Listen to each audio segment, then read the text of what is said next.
Boa noite, meus irmãos, boa noite, minhas irmãs, a graça e a paz de Jesus. Vamos para mais um bate-papo, depois de um ano em Marcos, olha que maravilha. Hoje nós estamos aqui com muita alegria, com o time completo hoje, olha que maravilha. O 10 boa veio. Boa noite, Fernando, boa noite, Wagner. Boa hoje noite. O time está completo, o 10 chegou, né? O 10 tá aí, ó. Olha. Não, tá mais pra... Um cara de Harry Potter. O sábio. O sábio, né? Eu tô no banco de reserva faz muito tempo, gente. É nada. nada. Ai, boa noite, pessoal. É bom estar com vocês, com cada irmão e irmã que todas as terças nos acompanham e aqueles que toda semana nos acompanham para ler conosco o Evangelho de Marcos. É um prazer estar com vocês. Boa noite, Wagner. Boa noite, Renato. Boa noite. Boa noite, Fernandinho. Boa noite, Renato. Bom dia, boa tarde, depende do horário que a galera vai estar assistindo, né? E sendo edificados por essa leitura comunitária que a gente vem desenvolvendo, que nem o Renato disse, há um ano, né? Caminhando no Evangelho de Marcos, que tem sido um tempo de aprendizado, né? De mergulho nesse Evangelho. Sim. Que a gente, a priori, escolheu por ser o mais curto, mas talvez é o que tem mais rendido, né? Assim, mais...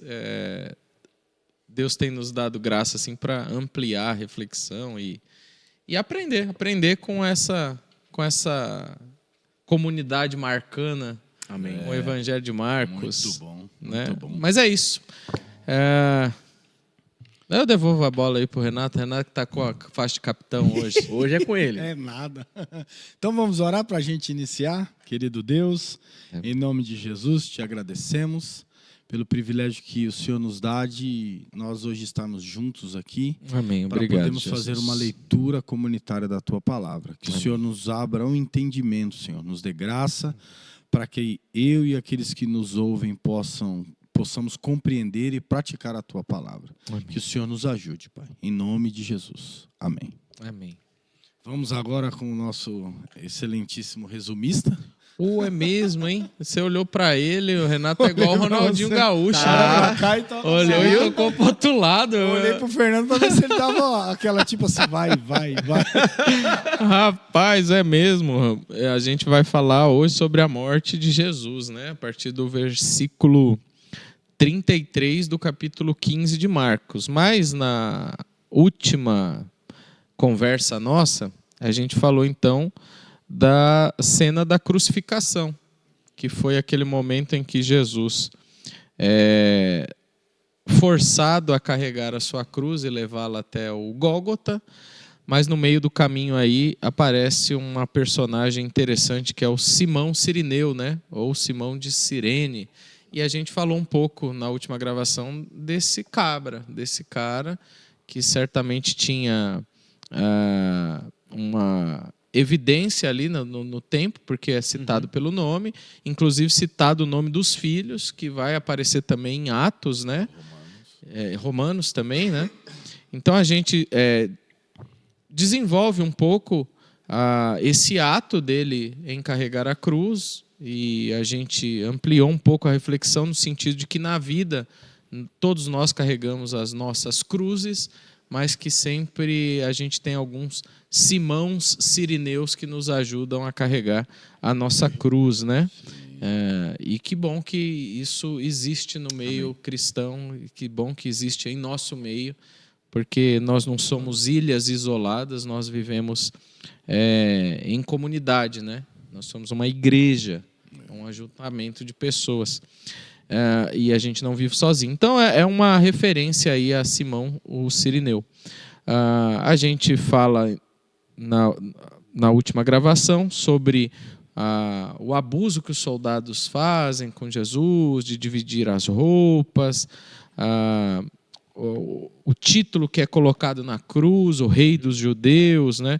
A gente fala então também dos agressores de Jesus ali, né? O grupo que o agride, dos religiosos, o grupo dos soldados e, por fim, inclusive, os crucificados, né? O Evangelho de Marcos diz que os crucificados ali também blasfemam contra Jesus, né? E termina assim, esse trecho que nós lemos. Se a gente vai para outros evangelhos, a gente vê que tem um diálogo entre os crucificados, o da direita e o da esquerda. Mas aqui em Marcos, eles só debocham mesmo, né? O desfecho diz que os que foram crucificados com ele também o insultavam. Então a gente fala um pouquinho desses personagens, desses grupos que insultavam Jesus, que blasfemavam, e a gente amplia. Se você quiser ouvir e aprender um pouco mais sobre essa cena, tem que voltar uma casinha aí no YouTube, que vai ter lá com mais detalhes esse nosso diálogo e nossa reflexão da semana passada. E hoje, então, a gente chega no capítulo 15, versículo 33, que é as últimas palavras de Jesus ali relatadas aqui no Evangelho de Marcos e os eventos que acontecem, né? Então vamos lá, versículo 33. E houve trevas sobre toda a terra, do meio-dia às 3 horas da tarde. Por volta das 3 horas da tarde, Jesus bradou em alta voz: Eloi, Eloi, lama sabactani, que significa: meu Deus, por que me abandonaste? Quando alguns dos que estavam presentes ouviram isso, disseram: ouçam, ele está chamando Elias. Um deles correu, embebeu uma esponja em vinagre, colocou-a na ponta de uma vara e deu-a a Jesus para beber. E disse: deixem-no, vejamos se Elias vem tirá-lo daí. Mas Jesus, com um alto brado, expirou. E o véu do santuário rasgou-se em 2 partes de alto a baixo. Quando o centurião, que estava em frente de Jesus, ouviu o seu brado e viu como ele morreu, disse: realmente este homem era o Filho de Deus. Algumas mulheres estavam observando de longe. Entre elas estavam Maria Madalena, Salomé e Maria, mãe de Tiago, o mais jovem, e de José. Na Galiléia, elas tinham seguido e servido a Jesus. Muitas outras mulheres que tinham subido com ele para Jerusalém também estavam ali. E aí, Fernandinho, o que traz de boas novas para nós? Estamos uma semana esperando para fazer esse vocal, Wagner. São quantos encontros que eu não participo, hein? Acho que já são... Não, acho que alternou, né? Um eu vim, aí o Fernando... 2 eu vim, aí o Fernando veio no outro e aí eu vim. Nós 3 juntos, acho que já faz quase um mês, cara, que a gente não toca junto. Já faz um tempinho. Faz um tempão. Bom, mas de qualquer forma, o que não faz muito tempo é a profundidade do texto. O texto sim, porque... Olha, o texto que nós... A partir desse momento da leitura aqui do Evangelho de Marcos, eu estava até bisbilhotando, né, os demais capítulos para refletir um pouco mais no que eu já começo a dizer sobre a proposta do que nós temos a partir do verso 33. Nós temos, obviamente, o desfecho, né, da morte de Jesus, né, um momento em que ele, de fato, vai entregar a sua própria vida e dizer: olha, acabou, ok. Nós vamos falar bastante sobre isso. Mas eu quero queimar a largada já, como faz. Hoje trocou de lugar hoje? Tá com o Wagner. Tá com o Wagner, ele veio para mim. Porque eu acho que daqui do verso 33 em diante, nós temos a apresentação de um grupo de pessoas que é invisibilizado, ou são invisibilizados, né, por um sistema, por uma lógica, por uma série de ideias que está presente nesse mundo do primeiro século, que é, em primeiro lugar, as mulheres. a figura feminina... Ele não queimou a largada, ele terminou a maratona. Não, calma. Começou calma. de trás para frente. É brincadeira. A figura feminina, ela estará presente daqui até praticamente quase metade do capítulo 16. Você tem sempre a presença da figura feminina, o que no Evangelho de Marcos me parece ser uma recorrência, esse Sim. diálogo com a mulher, esse diálogo com a figura feminina, né? Isso nos leva a pensar na importância que nós temos no desfecho deste que é o principal evento do cristianismo, a morte e a ressurreição de Jesus. A mulher, ou as mulheres, saltarão como protagonistas aqui desses fatos todos, né, dessa história toda, né, ou participantes importantes dessa história, né, de uma maneira muito bonita, muito, muito bela. Então, é um texto que faz com que características sejam apresentadas que, de fato, Marcos está dando voz para quem não tinha voz. Marcos está dando voz para quem não tinha voz. E está quebrando, de certa forma, uma série de regras que está presente no texto. Porque o texto já começa, então, eu queimei largada para falar que é essa quebra de lógicas, essa quebra de regras. Porque quando o texto diz, chegando a meio-dia, houve trevas sobre toda a terra, até as 3 horas da tarde, a gente tem aqui várias possibilidades dentro desse processo de trevas que está acontecendo aqui. E o texto está sendo muito específico. Marcos está sendo muito específico, que ao meio-dia houve trevas que se estende até as 3 horas. Isso é muito marcante no texto, porque é um período sacrificial que está acontecendo aqui, em que esse sacrifício está sendo rompido, e as 3 horas era o período em que acontecia um sacrifício, ou partes dos rituais judaicos, né, que eram cumpridos, e aqui Jesus está, de fato, rompendo também com essas lógicas sacrificiais, com esse processo litúrgico, mostrando que agora existe uma ressignificação em todas as esferas da vida. Tanto com o ser humano, que é a mulher aqui, que era invisibilizada, como também agora os ritos que eram praticados, e agora, nesse processo de trevas, Jesus é esse que vem apresentar um sacrifício, ou ele mesmo é o sacrifício, no caso, né? Para romper com todas as trevas, diante de uma liturgia que se praticava, que agora, de fato, está sendo colocada em questão, e que ela vai ganhar novos contornos, novos coloridos, mesmo estando em trevas. Então, é um texto que tem muita coisa a nos dizer, se nós formos detalhar de maneira aqui exegética todos os elementos das 3 horas, da meio-dia, do sacrifício, das trevas, que é um momento de terror, um momento de angústia e de solidão de todos aqueles que estão em trevas, aqui especialmente Jesus, né? É interessante o texto, porque também essa referência a esse momento de escuridão no dia, tem um comentarista que fala sobre a questão de fazendo uma ênfase ao êxodo, né? Quando eles estão para sair, né? E o momento de escuridão, das trevas, de um punimento de Deus sobre a nação, como que se Jesus apontasse para estar julgando o pecado e trazendo com isso a salvação para a humanidade e coisas desse tipo, né?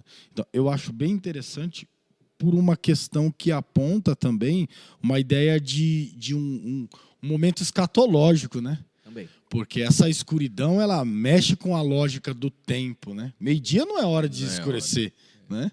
É um movimento que ele subverte aquele momento comum. Meio-dia, estamos aqui, e agora fica 3 horas no escuro pelo texto. Então é um eclipse. Exatamente, é uma coisa assim, cósmica. Então mostra a dimensão de quem é Jesus, a profundidade e a grandeza do seu sacrifício, porque ela extrapola aquela ocasião em si, mas eu acho que é muito legal quando a gente pontua a questão do sacrifício, a questão de você entender que Deus está indo em direção às trevas, né? Para resgatar a humanidade e trazer para a luz. Também a gente pode pôr essa questão que o Fernando trouxe da religião, é legal porque você pode olhar para a religião como esse lugar de trevas, né? Em que Jesus está mostrando para ele que esses rituais estão dando mais trevas do que luz para o povo. E Jesus está indo em direção para resgatar essa iluminação da compreensão da relação, né, com Deus. Eu acho bem interessante isso. Acho que dá para a gente... Amém, irmão? Aí, né? Boa, bom, legal, vocês dois aí. Eu não vou nem falar de trevas, porque eu já fui iluminado agora.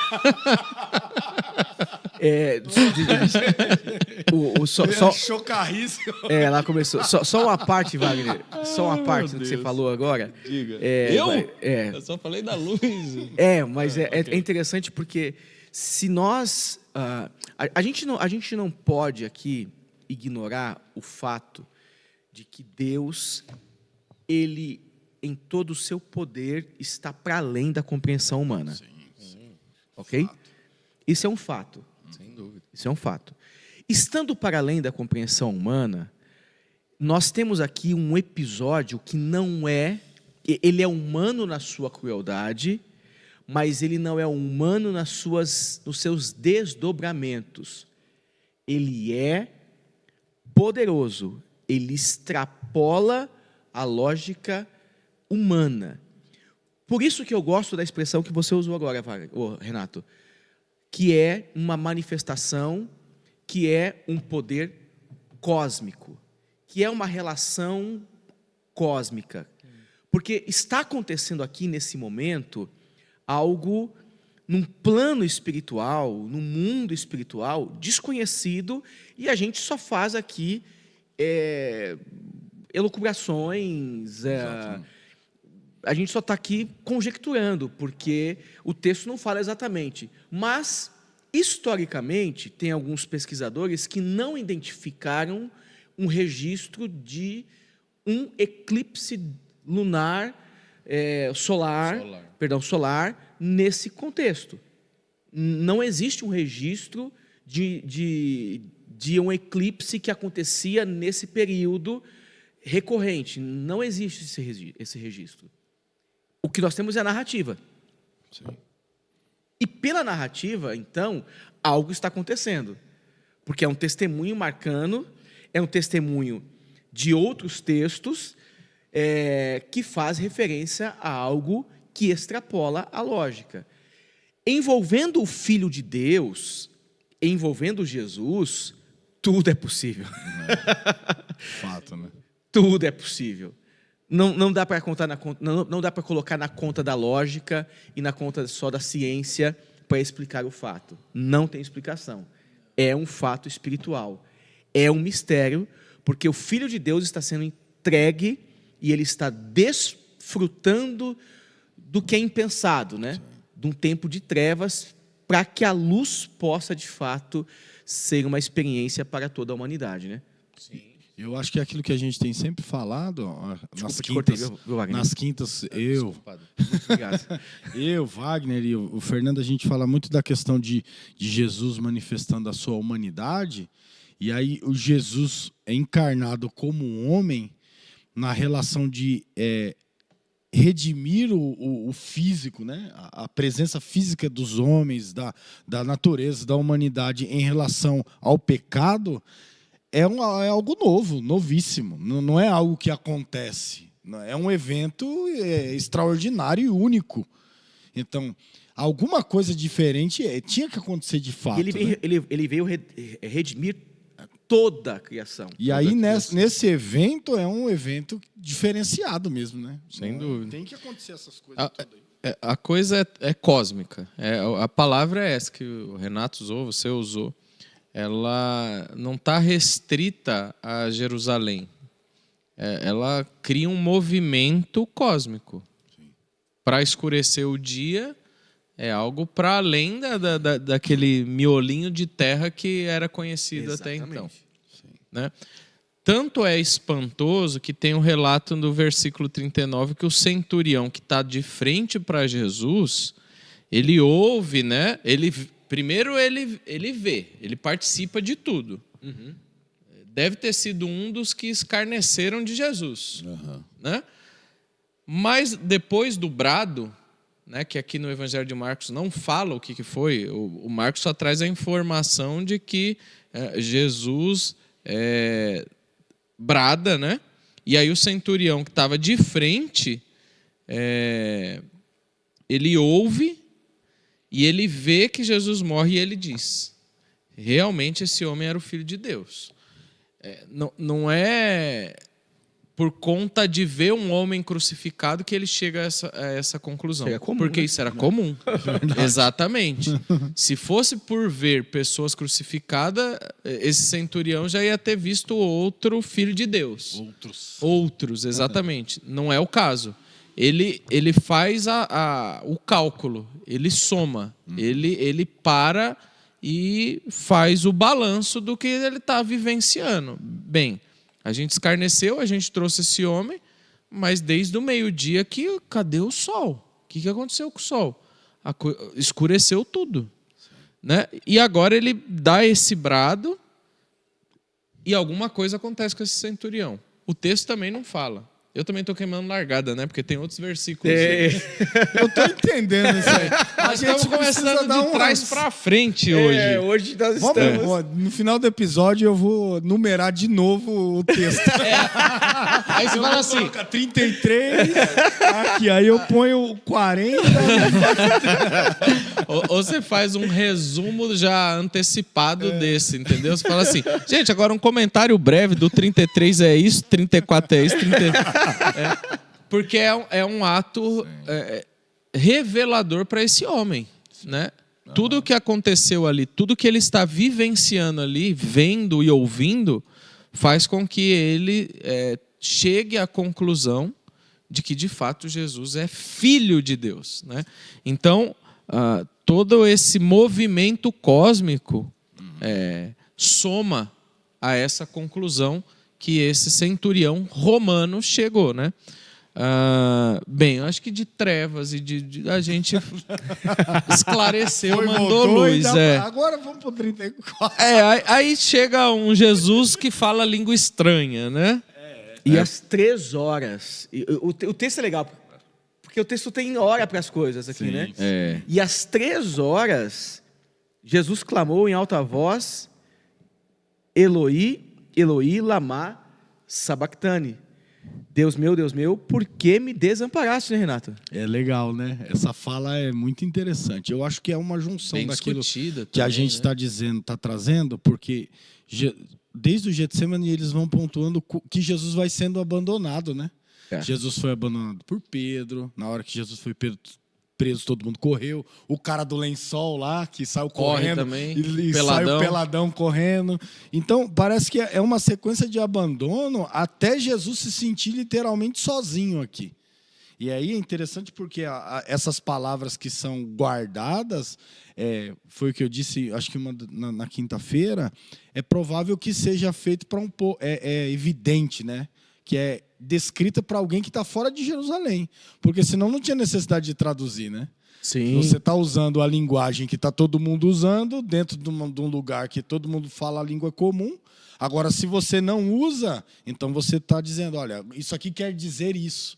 Então, a tradução deixa claro que o Evangelho de Marcos foi escrito, principalmente essa narrativa foi escrita fora de Jerusalém, para um povo que possivelmente falava grego. E agora, só que preservar a linguagem provavelmente em aramaico, já tem um outro detalhe, que é uma preocupação em ter uma preservação de uma língua próxima de Jesus, próxima de Deus, e aí ela tem um sentido a mais. Aí você não quer só dizer Deus meu, por que desamparasse? Não é só Jesus, mas pode ser que seja algo meio que litúrgico, de alguém clamando a Deus por socorro. Então, em si, eles entenderiam o que Jesus está falando. Mas aí, como ela extrapola regiões da Judéia, de Jerusalém, então a gente precisa traduzir. E Jesus se sentindo sozinho, o narrador entende que essas palavras são trazidas de forma bem interessante, né, para você preservar. Que nem Talita Cume, essas palavras que a gente tem, Bar Jesus, Bartimeu, Barrabás, né? Então todos têm um significado muito específico para estar dentro do texto, né? Sim. Muito bom. No contexto judaico. É interessante isso, sim. Porque pro judeu não teria tanta necessidade de tradução, não teria necessidade alguma de tradução. Até porque essa fala de Jesus remete também a um salmo de Davi. O Salmo 22 de Davi, exatamente. No Salmo 22, Davi canta, Davi ora e faz essa oração. Deus meu, por que você me abandonou? Davi devia estar encurralado em algumas tretas dele, que ele arrumava umas tretas bravas, né? Boa. E aí ele recorreu ao Deus que ele cria. Então, para o judeu, essa fala de Jesus não é uma fala tão desconhecida do contexto litúrgico, né? Do contexto de culto, do contexto de adoração. É óbvio que a cena é outra, o ambiente é outro, mas, de certa forma, são palavras... O sotaque é conhecido, né? O significado é conhecido. É uma questão muito regional. Agora, há uma discussão muito grande nessa fala sobre o que é esse abandono de Deus em relação a Jesus. Que nem você explicou, que eu acho interessante, que o Evangelho de Marcos vem pontuando o abandono de Jesus, né? O Jesus sendo abandonado por Pedro, por Judas, pelos discípulos, ele vai sendo abandonado. E ele chega aqui na cruz com poucas pessoas o acolhendo. A gente vê que o desfecho do texto que nós lemos hoje tem as mulheres ali, que não o abandonaram, que estão ali. Tem uma mãe ali, né? Ser mãe é complicado. É olhar as filas de penitenciária, meu amigo. Cheio de mães. Cheio de mães. Então, ele sofre muitos abandonos, mas esse abandono final aqui, ele é muito discutido. Deus de fato abandonou? A teologia arrumou, como que eu posso dizer? Argumentos, ela deu uma ajustada na interpretação, harmonizar e dizer que é Deus que vira as costas para Jesus por conta do pecado, que ele assume o pecado da humanidade. Mas isso é arranjo teológico, né? Porque a gente não tem referência assim, de que Deus vira as costas e abandona. O texto não explica isso. Não explica isso. O que a gente inferiu, a teologia inferiu, é isso. É a quantidade de pecado da humanidade que Deus virou as costas. O fato é que é um brado de um homem morrendo, sofrendo, e que a dor tomou conta dele. E ele gritou. E ele gritou para quem ouve. Porque tinha um monte de gente ali que já está ouvindo há muito tempo e não ia fazer nada. Ele gritou para quem ouve, né? Meu Deus, porque eu estou abandonado. É um clamor de alguém ferido, que está sofrendo as dores. Se de fato aconteceu isso, é o que eu disse, é arranjo teológico. A teologia nos ensina desde sempre, na teologia sistemática, que isso é Deus virando de costas. Mas o que é a Trindade se voltando contra a Trindade?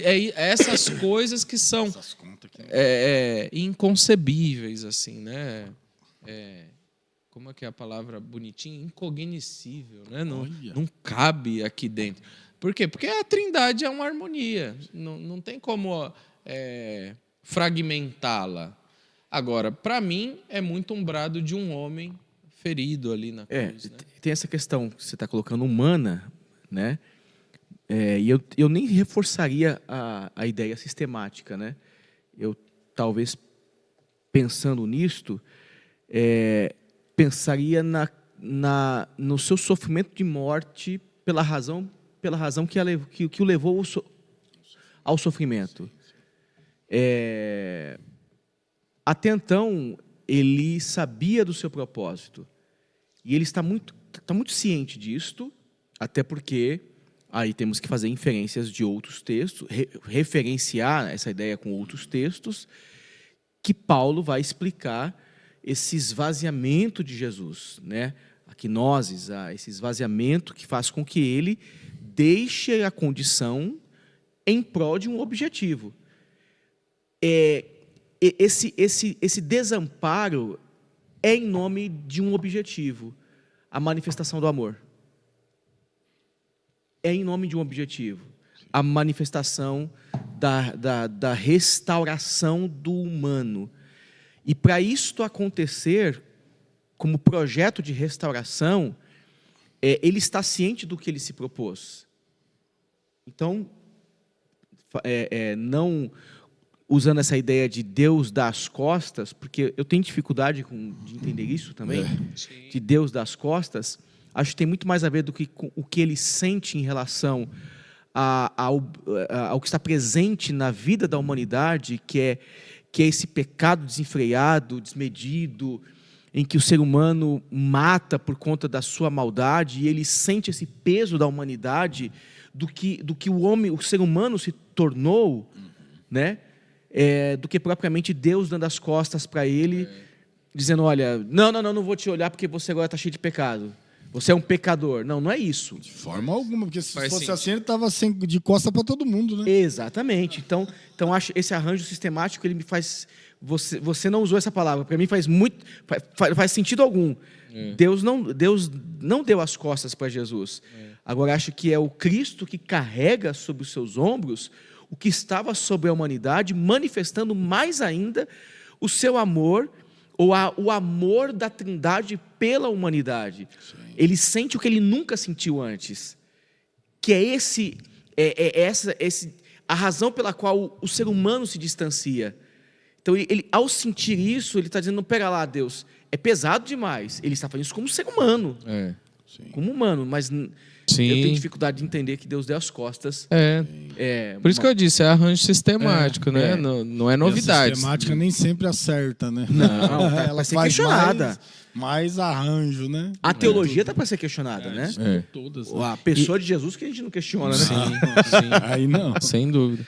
E o versículo 35 dá mais respaldo àquilo que o Renato trouxe do hebraico, né, do aramaico, no caso, e da tradução, porque me parece que os que ouvem também se confundem, porque eles não são letrados no aramaico, né? E aí, quando alguns dos que estavam presentes ouviram isso, disseram, ouça, ele está chamando Elias. Talvez pela pronúncia, Eli, né? Sim. Olha, está chamando Elias. Então há mesmo essa confusão com as línguas ali, com a língua que Jesus... nesse momento pronuncia esse clamor, né?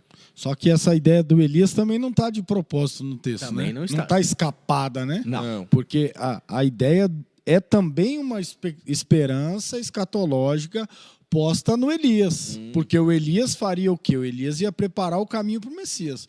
Ou seja, o profeta escatológico. Sim. Que de alguma forma participaria do messianismo esperado por Jerusalém. Então, essa ideia é interessante por quê? Porque você vê um movimento escatológico acontecendo. Então, escureceu, um movimento cósmico. Jesus está falando com Deus, chamando Elias. Então, o que a gente está esperando? O cumprimento da nossa esperança entre o profeta escatológico e o Messias de Israel. Então, o que ele vai fazer? Está chamando Elias e deixe que o Elias venha ajudar ele. Então, a esperança é exatamente isso. Ainda se mantém a ideia de que Elias faria alguma intervenção em Jesus pendurado na cruz. É isso que o povo falava. Estão dizendo que eu sou quem? Exatamente. Uns dizem que tu é Elias, né? Está sempre presente no imaginário, então, a pessoa do Elias, né? Porque a ideia do Malaquias é essa. O Malaquias está dizendo que o Elias iria ajudar na restauração do povo de Israel. Quebrar o cativeiro, e o povo ia ter o seu reino, e aquela coisa toda. Então, se a gente tem Jesus como Messias esperado, os judeus, alguns estão colocando nele essa figura do Jesus bélico, então você tem que trazer o profeta junto. Então, ele é Elias, então vamos lá. Chama o Elias para conversa. Chega a embebedar uma esponja, né, no vinagre, Por quê? Era um tipo de anestésico, né? Vamos dar uma anestesiada nele para ver se ele segura mais um tempo. Até o Elias chegar. Aí você tem duas questões aqui, né? O vinho que está sendo utilizado aqui, né? Como esse anestésico, né? Que é o vinagre. Só que diluído com bastante água, né? Que também, além de anestésico, também ele tem um processo de purificação de água, né? No contexto... Porque a água era muito impura, né? A água nesse contexto ela era muito suja. Então, quando você colocava vinho na água, você purificava a água, né? Mas só que em doses pequenas, porque justamente o povo não ficar tudo doido, bêbados por excesso de vinho, né? Mas você tem uma outra questão que surge com a ideia de você dar o vinho ou dar o vinagre aqui, que é uma bebida fraca, como anestésico, que ele não acompanha a ideia do Antigo Testamento, que inclusive acho que Provérbios vai dizer, né, para dar bebida forte para os que estão angustiados de alma, né? Não bebida fraca. A bebida fraca não traria paz na alma deste homem que está em sofrimento aqui, chamado Jesus. De jeito algum. Muito pelo contrário. Então você tem uma cena de comédia, né? Cômica. O soldado está aqui sendo muito, muito engraçadinho e pregando uma peça com Jesus, porque se a proposta é trazer alívio para a alma, eu não vou trazer alívio para a sua alma. Eu vou fazer como a gente faz com todos os condenados da crucificação. Vou aliviar um pouco, mas você está em sofrimento. Porque o sofrimento da cruz, ele trazia essa sede, né? Exato. E o cara fica sem respirar direito. Exato. E toda hora se apoiando nas pernas para tentar respirar. E aí o cara fala, vou dar só uma enganada no menino, né? Exatamente. Tá com vinagre em Jesus. Eu acho que é muita evidência dessas maldades, né? A sequência da crueldade que a gente vem relatando aí em todo o capítulo 15 é um evento atrás do outro. Só que eu acho que também, como a gente vai enfatizar na próxima parte lá de José de Arimateia, é para deixar evidente o acontecimento da morte de Jesus. Porque, como o Fernando disse no começo, é um evento importantíssimo para o cristianismo primitivo, para o cristianismo de um modo geral, em todo o tempo. É um evento que precisa ser descrito o que aconteceu, mas mostrar o corpo de Jesus. Então ele sofreu como os outros sofreriam que estivesse pendurado na cruz. Por quê? Porque ele era um homem como os outros homens. Ele não era um Jesus divino que estava lá pregado dando risada. Não estou sentindo nada. Né? Não era isso. Ou era uma aparência de um fantasminha camarada. Não era nada disso. Era um ser humano, de fato, por isso passou por todas essas questões aqui que a gente está lendo. Exato. E aí chega no brado, né? No alto brado, que Marcos não tem preocupação de descrever aqui qual brado que foi esse, né? Não. Nos outros evangelhos a gente sabe que ele diz, está consumado. Né? É uma palavra que a gente entende como esse último brado dele ali na cruz, né? E aí tem uma inserção no relato de Marcos que está fora da cena, né? Porque a cena é o Calvário.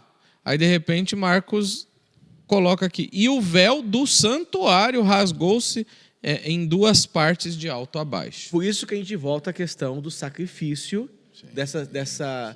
da presença ritualística das 3 horas de trevas, que o texto está rompendo com ela. O texto está rompendo com ela, porque... Já começa na escuridão. Começa na escuridão. Entendi. Que legal. Legal, interessante, Fernando. Porque faz muito sentido, porque é como que se Jesus rompesse isso, né? Falasse, não, o sacrifício está aqui, não está lá. Exatamente. E fora da cidade, fora do templo, dentro de um lugar onde era um lugar de morte, né? Que era o Gólgota, né? Exatamente. O lugar da caveira lá, que era para mostrar o quê? Era para expor o quê? A crueldade de Roma, o poder de Roma sobre o povo de Jerusalém. E Jesus está dizendo, a narrativa está dizendo, é aqui que tem a vida, né? E subverte a lógica, é interessante. Né? E esse símbolo agora prova que não tem mais sacrifício a ser feito. Exatamente. Não precisa mais de sacrifício algum. A religião não precisa mais sacrificar. Por quê? Porque o que dividia, o que separava o ser humano de Deus não existe mais. Isso é simbólico. Sim. Acabou. Ó, tá vendo essas trevas todas que a religião nos impôs? Tá vendo todo o sacrifício que foi feito? Foi paliativo, foi temporário. Porque daqui para frente o véu rasgou e acabou as trevas. Agora tem luz, agora tem Jesus. Né? Então eu acho interessante, após o brado, o Evangelho de Marcos trazer essa informação. O véu do santuário rasgou em duas partes. Porque depois ele volta para a cena. Ele bradou, o véu rasgou, e agora aparece o centurião que tem os olhos abertos. Ou seja, ele não estava no santuário, ele não viu o véu rasgado, mas ele viu a luz de Jesus. E é tão interessante, porque se você pensar nessa ideia que o templo agora é subvertido, e esse véu, que é o que separa os mais simples dos sacerdotes com o mais experiente e importante dos sacerdotes, porque quem entrava no momento litúrgico no Santo dos Santos era só o sumo sacerdote. Não era uma comitiva de sacerdotes, de gente, não. Era só um que podia entrar. Então, veja só que interessante é pensar que esse mundo de trevas, ele beneficia um e exclui tantos outros. Ele beneficia só um. A luz é só para um. O contato com o divino é só para um. O contato com o divino é só para uma pessoa. É a figura da grande liderança que é beneficiada e que tem o contato com o divino. Aqui Jesus está dizendo que as trevas foram rompidas nesse processo de 3 horas, demonstrando também essa questão de trindade. Tem outra indicação do número 3, tal. Que ele é capaz de romper com isto e não estando lá. E ele não faz parte daquilo, só que também nós temos que aqui pensar que ele não inviabiliza o templo, ele inviabiliza a separação dentro do templo. E ele vai dizer, olha, o que impedia o ser humano de chegar até o outro lado do véu, agora é rompido.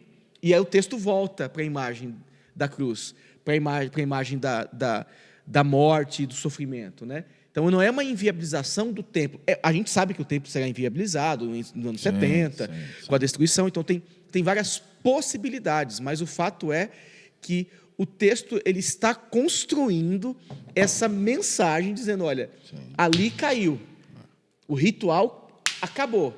E aí a gente pode chamar a reforma para conversa e chamar o sacerdócio de todos os santos, né? Quando a galera pode ter o seu próprio acesso, né? A gente não precisa de um que vai. Todos nós podemos ir individualmente em qualquer lugar. É isso que é interessante, porque é o que acontece com o camarada.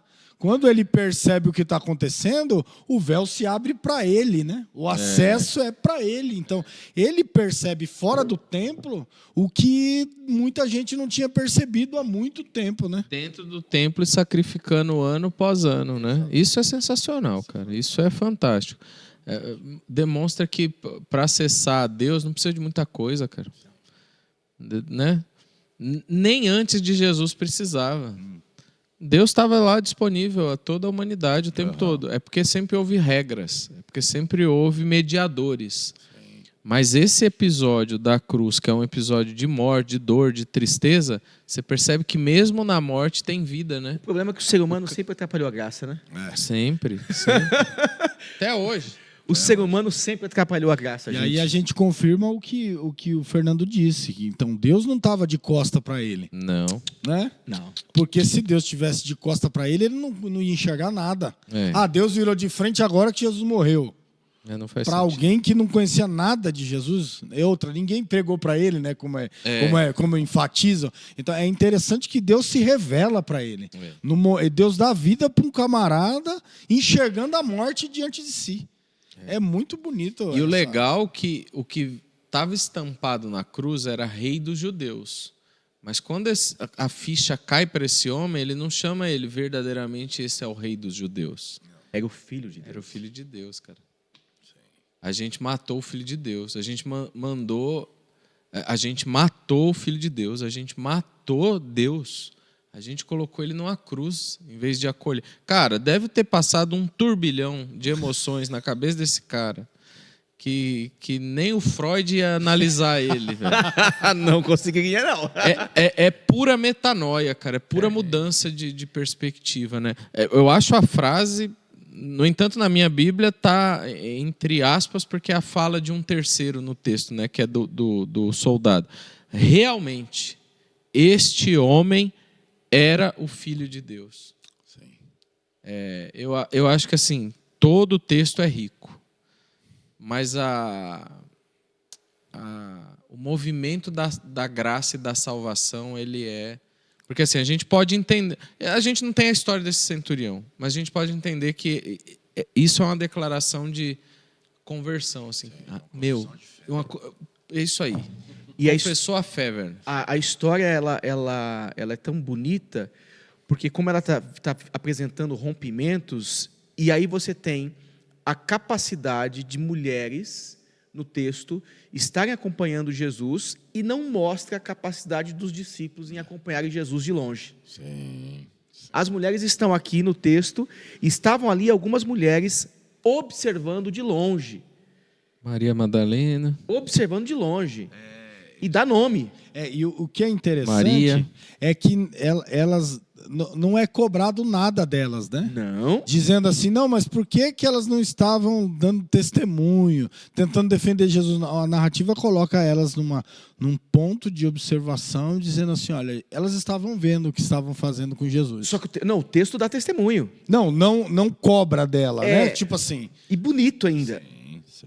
Porque, Renato, olha só, o texto não fala do momento. E gente, acho que isso é uma coisa que a gente tem que observar na vida cristã. Ela não se resume no momento.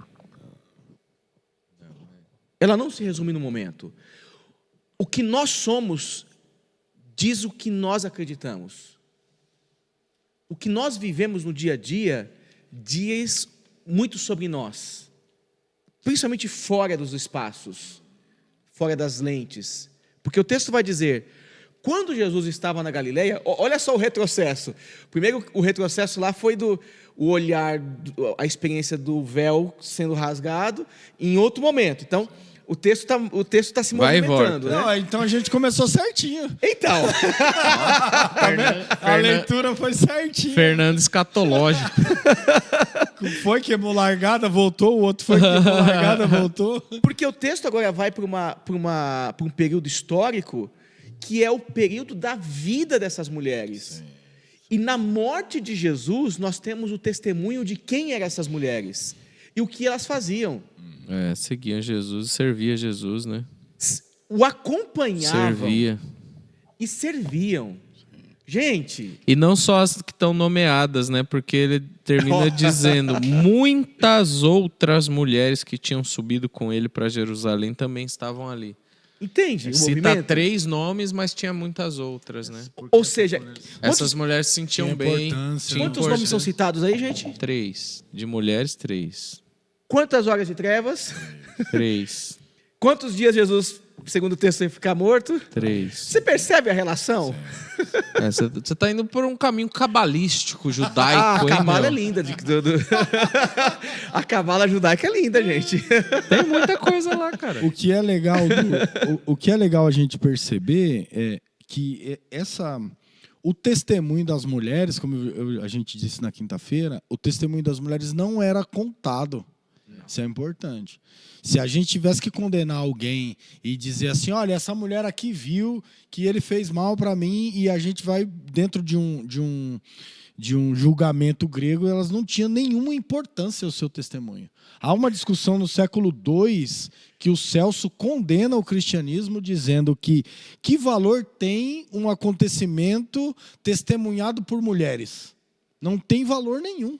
Só que a Bíblia, o Orígenes vai bater de frente e vai dizer para ele assim, se a gente quisesse inventar o que aconteceu, nós colocaríamos homens. Então Marcos foi fidedigno ao que aconteceu, dizendo que foi as mulheres que viu. E qual que é o problema? Então, é bem legal a discussão, porque eles colocam nessa situação dizendo assim, não, elas viram e para nós é suficiente o testemunho das mulheres em relação ao que aconteceu com Jesus, porque a gente não está inventando. A gente poderia dizer, não, foi o José de Arimateia, que era uma figura, foi o Rufo, foi fazer uma lista de homens que tinham características de importância no cristianismo primitivo para validar a ressurreição de Jesus. Porém, Marcos não fez nada disso. Marcos disse, o que aconteceu foi isso mesmo. Foi Maria Madalena, foi a mãe de Jesus, foi essa, foi... E as outras que serviram Jesus durante o seu ministério. Cara, você falando então, isso... Então valida, né? Eu tô até caçando o nome do cabra aqui, ó. Pastor Rodrigo Silva, é um pastor adventista. Rodrigo. Ele é pesquisador, arqueólogo, né? É um trem aí. Exato. Mas ele fala... A primeira vez que eu ouvi... Já quer sair. Não, eu sei. Mas a primeira... Não dá para jogar o bebê e a água tudo fora. Uma vez eu ouvi ele falando mais ou menos isso que você falou, que acreditar em Jesus, porque eu estava discutindo com um ateu. Ele tem fé nisso porque se fosse uma história construída para dar ibope, eles já não usariam nem o testemunho de mulheres, porque assim não faria sentido para o povo imediato e nem para os subsequentes, que ia falar assim, não, vamos dar ouvido para a mulher? Não vamos dar ouvido para a mulher, né? E ele fala, não, Jesus é uma pessoa real, pisou nessa terra. E aí o cara pergunta, mas por quê? Por conta disso. Porque se fosse uma construção de uma história inventada por alguém, essa pessoa, por inventar uma história tão bela, tão criativa, ele não iria pecar em dizer que quem foi as primeiras testemunhas que viu ele ressuscitado foi mulheres. Então, eu achei isso também muito legal. Muito interessante. Legal. Vocês falando isso, me veio aqui uma ideia. Isso é legal de pensar. Quando você observa a figura do homem, e aqui eu falo gênero masculino, envolvida em situações de necessidade, você vê o homem sendo contado para designar a sua necessidade de fome. E tinha lá 5.000 homens que tinham fome, sem contar mulheres e crianças. Na segunda multiplicação dos pães, quantos homens tinham? Eram 5.000 de novo ou 3.000? Acho que a primeira é 3.000 e a segunda é 5.000. Exatamente, 3.000 e 5.000. Então, o homem, ele aparece no texto com fome. A mulher aparece no texto testemunhando e servindo. Você vê a mudança que a narrativa, o texto está nos levando a pensar. Em uma imagem, os homens são contabilizados, as mulheres não são contabilizadas. Os homens são atingidos pelo milagre de Jesus e, por consequência, as mulheres são atingidas pelo milagre de Jesus. Aqui no texto, as mulheres aparecem servindo a Jesus e elas serão nós vamos queimar a largada, serão as primeiras a testemunhar do grande milagre da ressurreição. Gente, é uma mudança de paradigma, é uma mudança de valor. A Bíblia está colocando a mulher num lugar que, historicamente, a sociedade não colocava. Não colocava. E não é só aqui. Há quem diga, mas a Bíblia tem muito machismo, muito patriarcalismo. Concordo que você pode ver isso. Mas a Bíblia tem muita defesa da mulher. No Antigo Testamento, nós temos muitos episódios em defesa da mulher. Sim. Lembrando do Boaz, que pega lá as primas que chegam Noemi e Esther, né? Sim. Noemi e Esther. E ele fala o seguinte, olha, opa, ninguém toca aqui nessas duas não. Porque são parentes minhas. Se ele está fazendo isso, dizendo para ninguém tocar, por isso que ele é o redentor dessas duas mulheres, era costume essas mulheres chegarem lá sem relação econômica e familiar com ninguém, ser lançada à sorte, ser estuprada e daí por diante. Sim. Então, Jesus, na rua, né? Por isso que Boaz é o redentor dessas duas mulheres. E tantos outros episódios, gente. Então, Abraão, que fala mansinho com Sara lá, vai mandar essa mulher embora. Tá bom. Sim, senhor. Sim, senhor. Então, a gente tem aqui nesse texto algo maravilhoso acontecendo. O que o mundo não apresentava. E as pessoas não percebem esse movimento que Jesus faz, né? Que é colocar a mulher diante de uma condição em que os homens não estavam.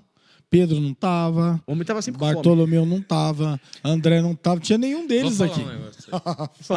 Então, é interessante a gente perceber que a narrativa descreve a situação das mulheres e principalmente a presença delas, porque os caras já tinham dado linha faz tempo. Né? Lá vem, vamos ver.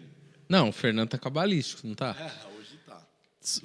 3 horas de treva, 3 nomes de mulher, 3 dias para Jesus ressuscitar, 3 pastores gravando podcast com fome. Tá na hora da gente, tá na hora da gente acabar. Para comer. Por isso que nós, gênero humano, estamos sempre com fome. Gênero homem, né? Estamos sempre com fome. E as mulheres percebem e estão sempre aos pés de Jesus. Exato. Pela hora, pelo momento, já nos alimentamos da palavra de vida. Precisamos nos alimentar também. Mas isso é muito interessante para a gente fechar o nosso texto, né? Dá para a gente dialogar muito sobre o envolvimento dessas muitas outras mulheres. E vai ter os desdobramentos, né? Sim, então a gente consegue falar um pouquinho da mulher aqui, falar no capítulo 16, que vai ser daqui a pouco, e a gente vai expandindo. Lindo. É legal. Lindo. Muito legal. Muito bem, meus Por hoje é amados só, e queridos irmãos. Terminamos aqui. Terminamos. Voltaremos no próximo episódio. Amém. Para terminar aí o capítulo 15, certo? Certíssimo. E... Por fim, entrarmos no 16. Ó, que bênção maravilhosa. Aleluia! Até dezembro acabamos a leitura do Evangelho de Marcos. Glória a Deus. Amém. Vai fazer as honras aí curta a nossa página, compartilha. Você que está nos assistindo tá nessa enferrujado, noite. tá vendo? Tá Enferrujado. Nesse dia, você que está conosco e chegou até o presente momento, se você não curtiu, olha, é um desrespeito com a gente, né? Eu tenho um brinde para você. Clique aqui no like. Clica aqui. É um desrespeito com a pessoa do Fernando, do Wagner e do Renato. E você vai dar uma moralzinha para nós se você for lá e dá um joinha. Dá um joinha, né? Dá um tapa no dedão aí, sabe? Tapa no dedão é boa. As ideias dele. Não é minha, não. Tá bem. Não é minha, não. Vamos lá? Posso agradecer por esse tempo de leitura? Por favor. Pai, muito obrigado, Senhor, por ler a sua palavra com os meus irmãos e amigos. Obrigado por esse tempo tão precioso, Senhor. Amém. Que possamos, ó Deus, viver e reviver esse momento, Pai, ó Deus, de memorial, de lembrança do que o Senhor viveu na crucificação, até a crucificação, Pai. E possamos ser gratos por todo esse esforço, todo esse sofrimento em prol da vida humana, Senhor.